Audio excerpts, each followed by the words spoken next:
Hello, and welcome to Fulfillment Therapy. My name is Maddie, Kendra Nielsen's COO, and today you'll be listening to episode 300, Can Spiritual Intelligence Save Your Marriage and Your Sanity as a Parent, Part 1, with Yosi Emran.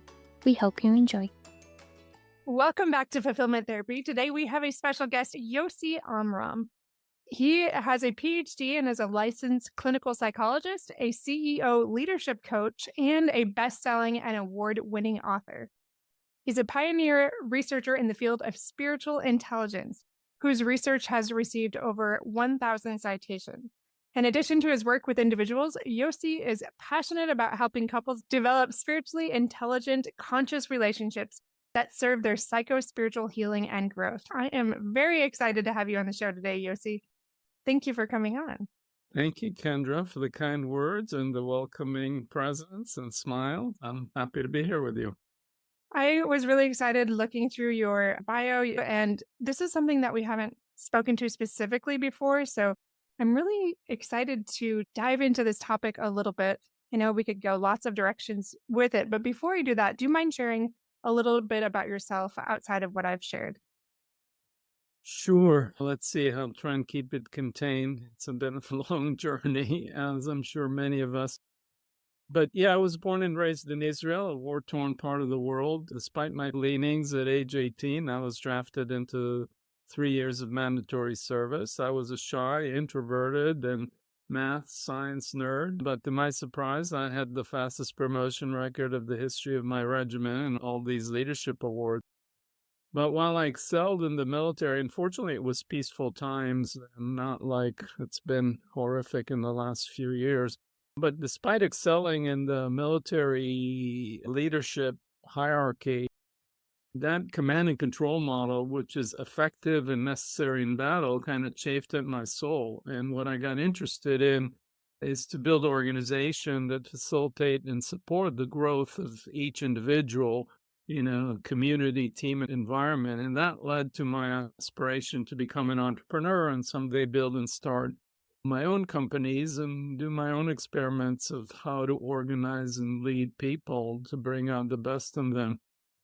So that led me to come to the US and ultimately become an entrepreneur. I started a company called Individual. It was the first company to do personal newspapers before the internet. You'd get Kendra's morning news on your fax machine. It was tailored to you. We had rudimentary self-learning agents that learned about your interests based on the stories you found relevant or not. It started out predating the internet on fax, and then the internet came, and I was burnt out working 70, 80 hours a week for a number of years. The internet was a big threat. I kind of went into clinical depression or a dark night of the soul, you might say, but I persisted, and eventually we turned the company around into an internet business. It was a high-flying stock. I took the company public. And while I was running around trying to capitalize on the internet opportunity, one day I was getting a deep tissue massage, trying to relax, and it took me into a deep state of relaxation that was a spiritual awakening. And I experienced the interconnectedness of everything and the non-separation of what we normally think of, that there's a me and my awareness, and then there's the object of my awareness, like my feet on the ground or my breath. I realize that all of that is really one, and there is this oneness that unifies all of us, but we live in this state of me here and you there, and the plant on my desk here and the trees outside, and we're all these separate objects.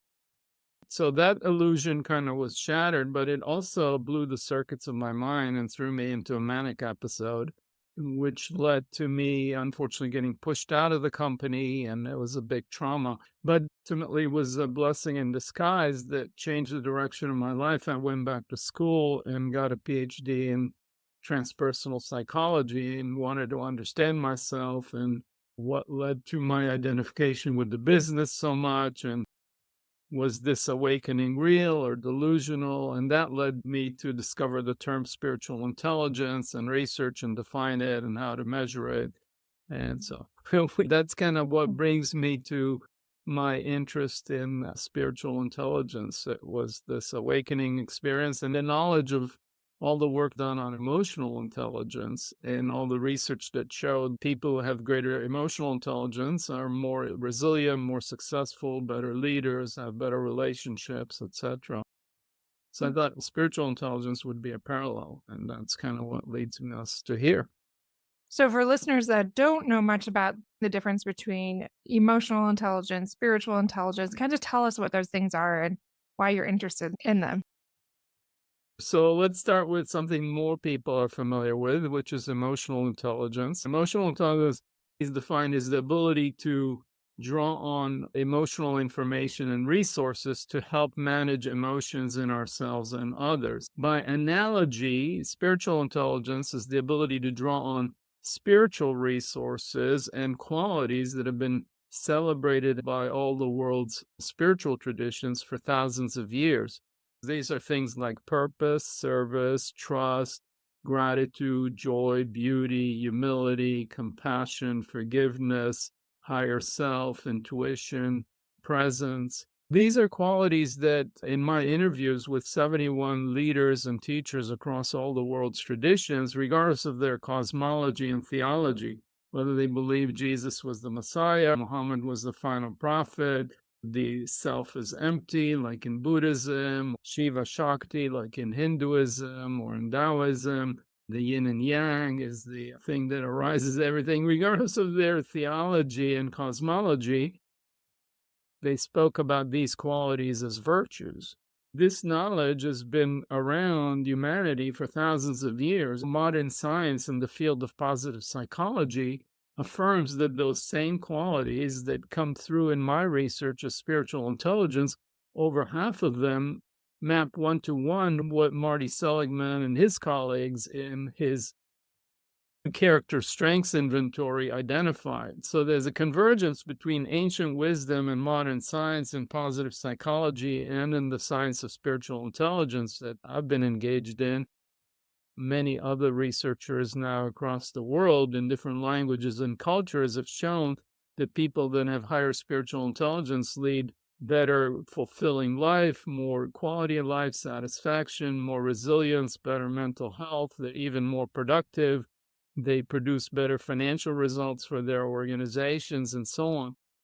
Even when you control and account for emotional intelligence and personality and other factors that have already been demonstrated to be important. Yeah, I really appreciate how you broke that down, that emotional intelligence, spiritual intelligence. And you're right, emotional intelligence is something that we're talking more about. I've seen a lot of books on it, I've read them, studied it.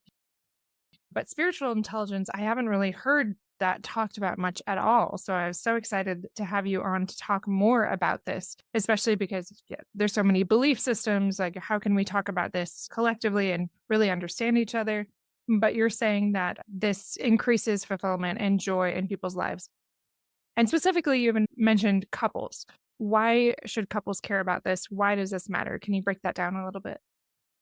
Let me just say one more thing about spiritual intelligence. For most people, spirituality is associated with religion, and there's been so much damage, woundedness, trauma, and violence been done in the name of religion. So I just want to distinguish between spiritual intelligence and religion, and that this is all scientifically based and consistent with logic and reason. It's not necessarily in contrast. Just like emotional intelligence, we used to think that there's a dichotomy between emotion and reason. If I say, hey, Kendra, do you know people in your life that are emotional? That's not necessarily the best compliment versus people in your life that are emotionally intelligent. So that kind of bridged the gap. Now we have a similar dichotomy between spiritual, which we think is woo-woo and non-practical, and the practical. Spiritual intelligence brings them together and says, no, there's a spiritual intelligence. You can draw on these resources and these qualities, and it's very practical and helps your well-being individually and collectively. So I just wanted to drive that point. Let me pause there and then move to your question about relationships and why should we care as couples.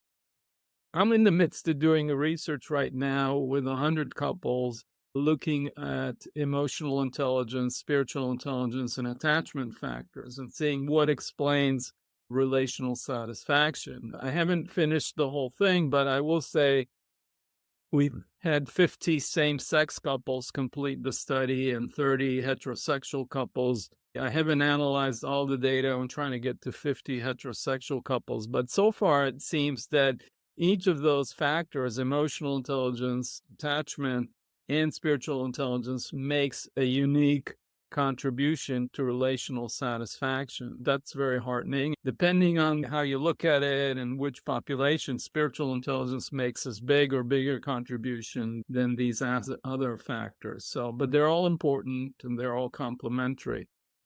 So let's talk about relationships specifically, and then maybe we could talk about some case studies and kind of help ground this to tangible. How can this show up in a real relationship, and what does that mean? So I talk about spiritually intelligent relationship or a conscious relationship.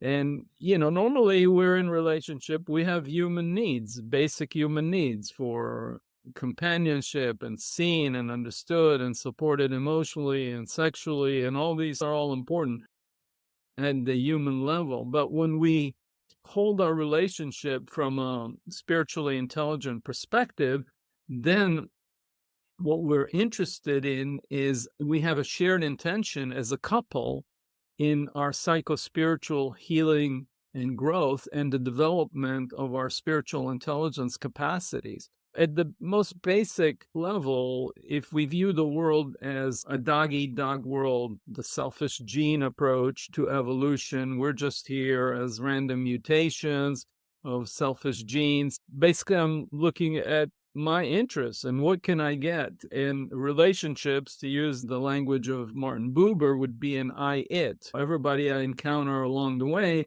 is what can I get from them? Obviously, when we approach an intimate relationship from that perspective, it's not going to be very great.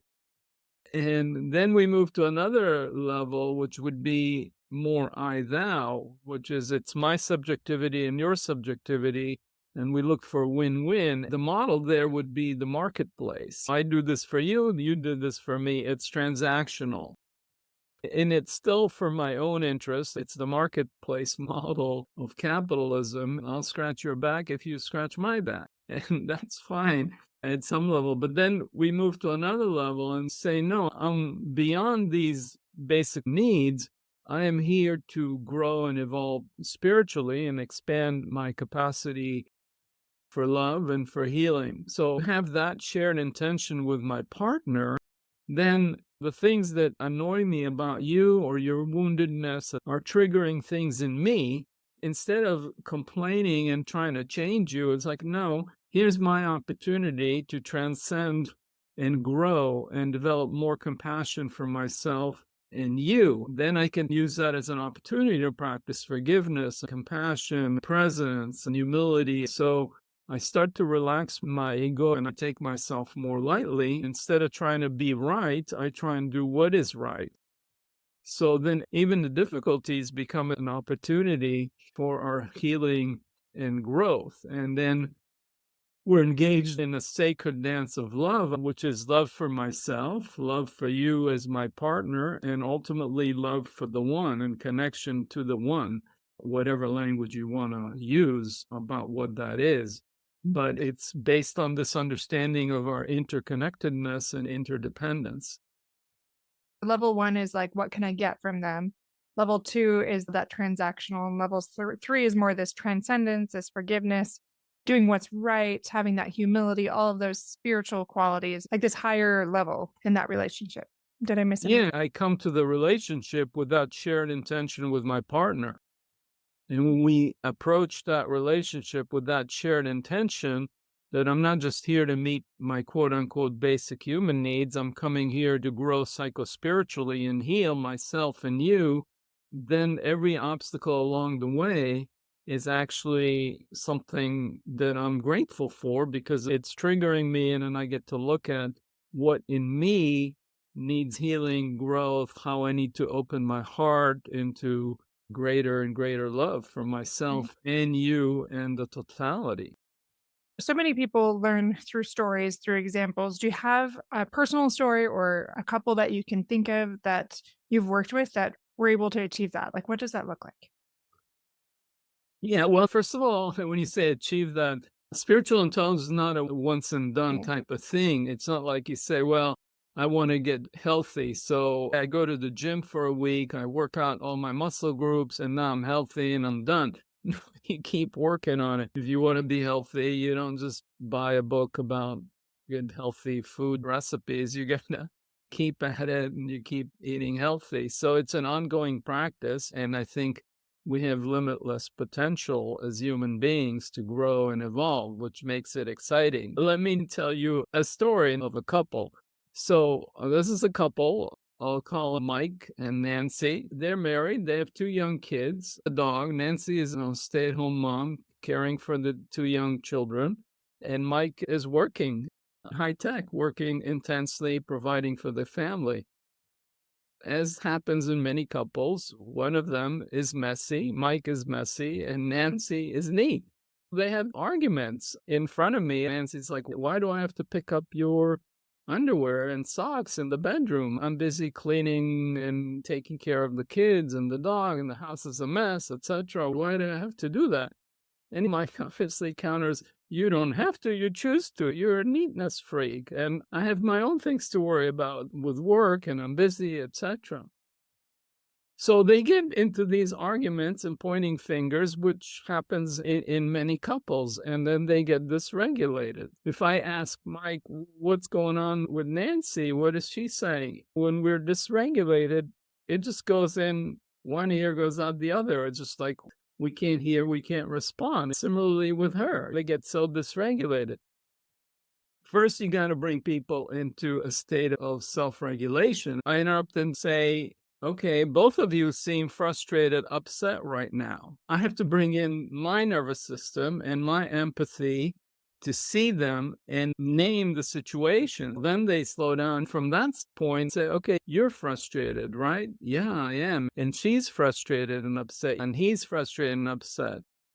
First is to practice one of the spiritual intelligence capacities, self-compassion, because that is self-regulating. I guide them and say, okay, put your right hand flat on your chest, left hand on it, and substitute your own name like Mike or Nancy. This disagreement is really frustrating and difficult and painful. So we want to acknowledge our frustration, our difficulty, our pain.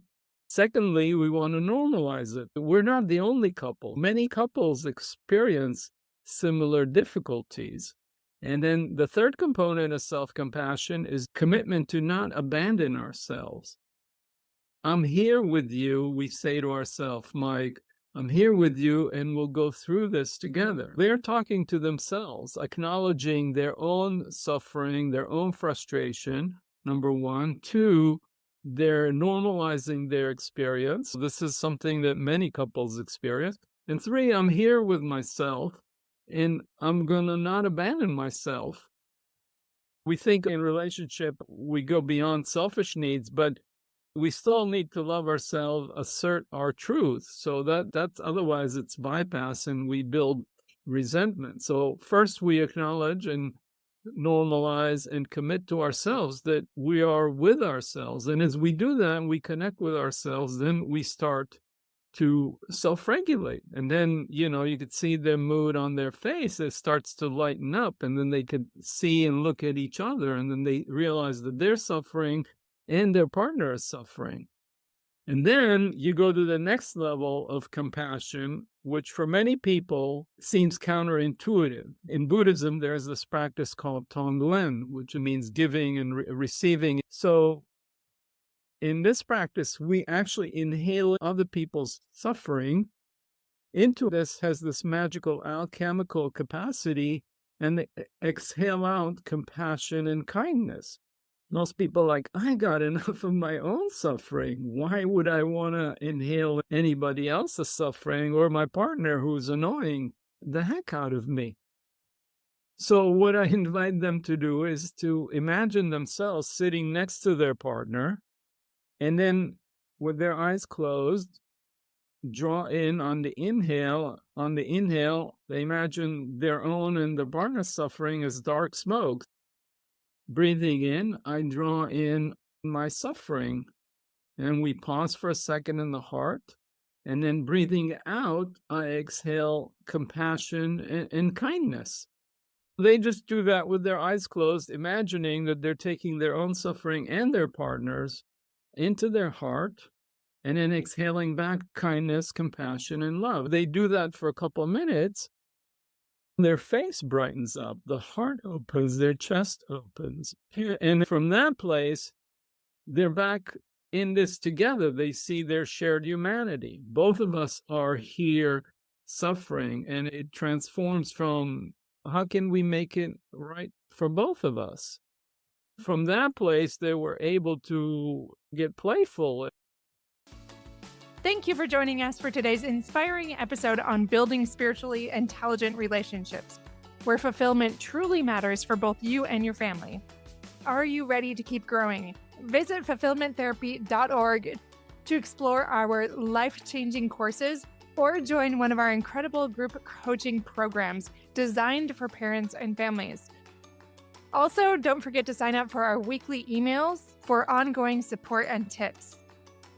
We'll see you back here soon for part 2.